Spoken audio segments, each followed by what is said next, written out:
राम राम लाडलियो, मैं थारा अपना रवि मंगवाना हिस्टोरी ऑफ स्टडी चैनल में स्वागत करता हूँ। लाडलियो, टाइटल देख लिया होगा।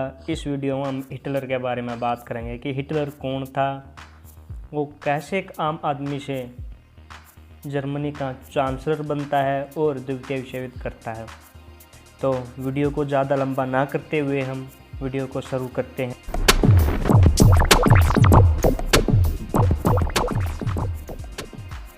एडोल्फ हिटलर का जन्म ऑस्ट्रिया के वो नामक स्थान पर 20 अप्रैल 1889 को हुआ। उनकी प्रारंभिक शिक्षा लिंज नामक स्थान पर हुई। पिता की मृत्यु के बाद 17 वर्ष की आयु में वे वियना चले गए। कला विश्वविद्यालय में प्रविष्ट होने में असफल होकर वे पोस्ट कार्डों पर चित्र बनाकर अपना जीवन यापन करने लगे। यानी कि वे पढ़ने लिखने के लिए ही गए थे, लेकिन उसमें सफल ना हो सके, जिस कारण वे चित्रकारी करके अपना जीवन यापन करते थे। जब प्रथम विश्व युद्ध आरंभ हुआ तो वे सेना में भर्ती हो गए। जर्मनी की तरफ से सेना में भर्ती हुए और फ्रांस में कई लड़ाइयों में उन्होंने भाग लिया। 1918 में युद्ध में घायल होने के कारण वे अस्पताल में रहे। जर्मनी की पराजय का उनको बहुत दुख हुआ। 1918 में ही उन्होंने नाजी दल की स्थापना की। अस्पताल से ठीक होने के बाद उन्होंने 1918 में नाजी दल की स्थापना की। इसके सदस्यों में देश प्रेम कूट कूट कर भरा था। इस दल ने यहूदियों को प्रथम विश्व युद्ध के हार के लिए दोषी ठहराया। यानी कि नाजी दल के सदस्यों ने यहूदियों को प्रथम विश्व युद्ध में जर्मनी की हार के लिए दोषी ठहराया। आर्थिक स्थिति खराब होने के कारण जब नाजी दल के नेता हिटलर ने अपने ओजस्वी भाषणों में उसे ठीक करने का आश्वासन दिया तो अनेक जर्मन इस दल के सदस्य हो गए। हिटलर ने भूमि सुधार करने, वर्साई संधि को समाप्त करने और एक विशाल जर्मन साम्राज्य की स्थापना का लक्ष्य जनता के सामने रखा, जिससे जर्मन लोग सुख से रह सके। इस प्रकार 1922 ईस्वी में हिटलर एक प्रभावशाली व्यक्ति हो गए। यानी कि वे जनता को सपना दिखाने लगे कि जर्मनी को मैं ऐसा कर दूंगा।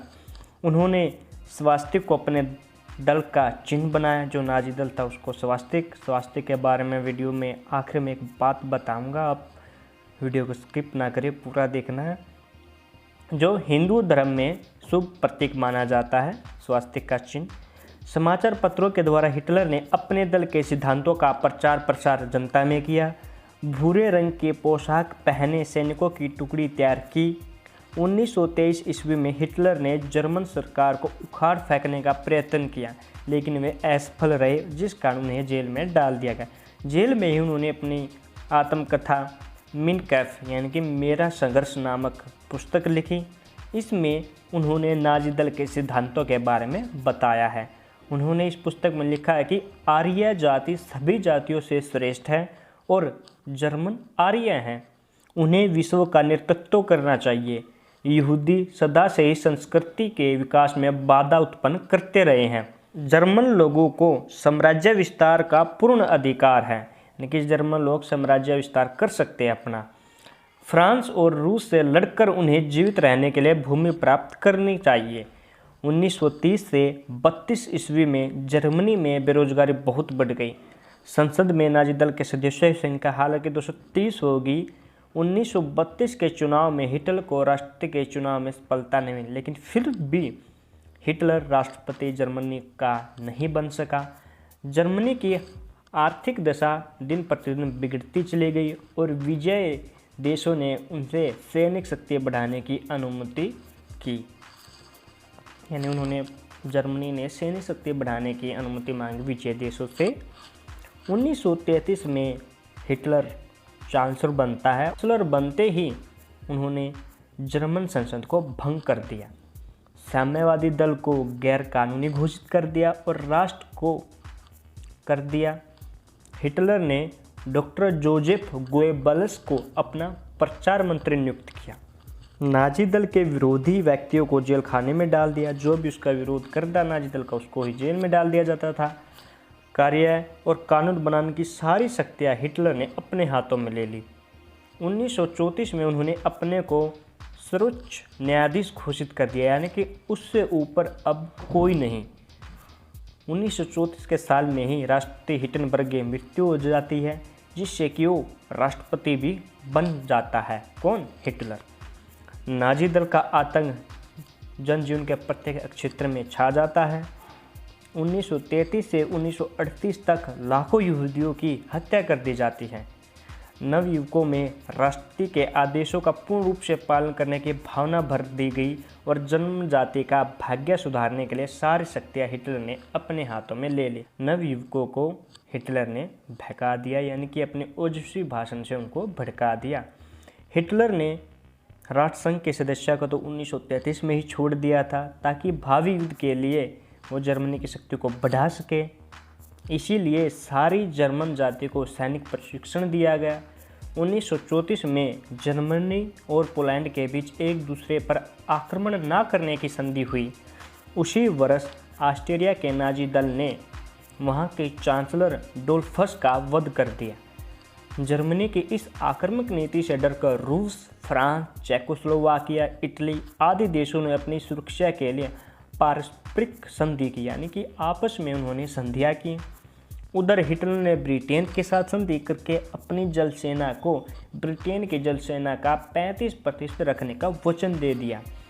इसका उद्देश्य भावी युद्ध में ब्रिटेन को तटस्थ रखना था, ताकि जब युद्ध हो तो ब्रिटेन युद्ध में ना शामिल हो। किंतु 1935 में ब्रिटेन, फ्रांस और इटली ने हिटलर की सशस्त्रीकरण नीति की निंदा की। अगले वर्ष हिटलर ने वर्साई की संधि, यानी कि 1936 में हिटलर ने वर्साई की संधि को भंग करके अपनी सेनाएं फ्रांस के पूर्व में राइन नदी के प्रदेश पर अधिकार करने के लिए भेज दी। 1937 में जर्मनी ने इटली से संधि की और उसी वर्ष ऑस्ट्रिया पर अधिकार कर लिया। हिटलर ने फिर चेकोस्लोवाकिया के उन प्रदेशों को लेने की इच्छा की जिनके अधिकतर निवासी जर्मन थे। ब्रिटेन, फ्रांस और इटली ने हिटलर को संतुष्ट करने के लिए म्यूनिख के समझौते से चेकोस्लोवाकिया को इन प्रदेशों को हिटलर को देने के लिए विवश कर दिया। उन्होंने सबने चेकोस्लोवाकिया पर दबाव डाला कि वो हिटलर को दे दें उन प्रदेशों को। 1939 में हिटलर ने चेकोस्लोवाकिया के शेष भाग पर भी अधिकार कर लिया। अब पूरी चेकोस्लोवाकिया पर ही अधिकार कर लिया हिटलर ने। फिर हिटलर ने रूस से संधि करके पोलैंड का पूर्वी भाग उसे दे दिया और पोलैंड के पश्चिमी भाग पर उसकी सेनाओं ने अधिकार कर लिया। ब्रिटेन ने पोलैंड की रक्षा के लिए अपनी सेनाएं भेजी और इस प्रकार द्वितीय विश्व युद्ध आरंभ हो जाता है। फ्रांस की पराजय के पश्चात हिटलर ने मुसोलिनी से संधि करके रूम सागर पर अपना आधिपत्य स्थापित करने का विचार किया। इसके पश्चात जर्मनी ने रूस पर आक्रमण किया, लेकिन जब द्वितीय विश्व युद्ध में अमेरिका शामिल हो जाता है तो उनकी स्थिति खराब हो जाती है। हर स्थान पर जर्मनी हारने लगता है, जिससे हिटलर की स्थिति बिगड़ने लगती है। हिटलर के सैनिक अधिकारी उसके विरुद्ध षड्यंत्र रचने लगते हैं। जब रूसियों ने बर्लिन पर आक्रमण किया, यानी कि रूस के सैनिकों ने बर्लिन पर आक्रमण किया, तो हिटलर ने 30 अप्रैल 1945 ईस्वी को आत्महत्या कर ली।